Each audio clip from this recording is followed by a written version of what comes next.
May tsansa kontra China subalit nadali ng mga unforced errors ang Pilipinas. Isa na namang swept game ang naitala ng mga incheck kontra sa ating pambansang koponan, 25-15, 25-20 at 25-17. Pilipinas hindi pinalad na makapasok sa next round ng 2023 Asian Women's Volleyball Championship.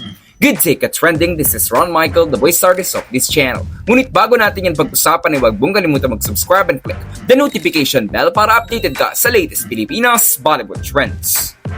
Sa unang part ng set ay pumapalag ang Pilipinas sa China. Nakita pa nga nating na-block ni Chams Maaya si Wu Mengji. Subalit bigla na lang umalagwa ang China. Nagpakita sila ng dominance sa kanilang atake. Imaginin mo yung disparity ng 18 attacks ng China kumpara sa 6 lang ng Pilipinas. Ito ngayon naging factor kung paano nagawang tambakan ng China ang Pinas sa first set 25-15. Sa second set naman, hindi na na-dominate ng China ang Pilipinas. Nasasagot na nila yung mga ibinabatong atake ng mga incheck. May ilang beses pa ngang nagkaroon ng isang puntos na lamang ang Pilipinas at nakauna pa nga ang bansa sa second technical timeout. Nakakalungkot lang dahil yung mga pinaghirapang puntos ng girls para maging ahead ay agad nilang pinapamigay dahil sa kanilang mga service errors. Sa 7 errors ngang nagawa ng bansa noong second set, 4 dito ay mula sa services. Sinamantala ng China ang mga sinasayang na chances ng bansa. Tuluyan silang gumawa ng komportableng lamang sa ending part ng set 2 gamit ang kanilang blockings. And China eventually gets the second set 25-20. Sa third set naman, muling kumapit ang Pilipinas hanggang sa mid-part. Bumulusok na lang ang China pagkatapos ng second technical timeout. Present pa din ang mga errors ng Pilipinas, kaya naman bunsod na din ng hindi pa din mapigilan ng opensa ng Team China, tuluyan na nilang binulsa ang kanilang second win ng torneo 25-17.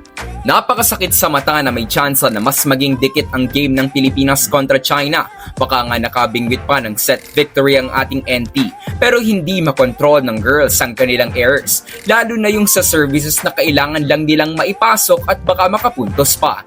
This is something na kailangang pagtrabahuhan ng ating pambansang koponan para sa mga susunod nilang games and tournaments. Babagsak sa 0-2 ang standings ng Pilipinas dahil nga dito ay tuluyang lalagapak ang bansa sa classification matches, leaving Kazakhstan and China to advance in the next round.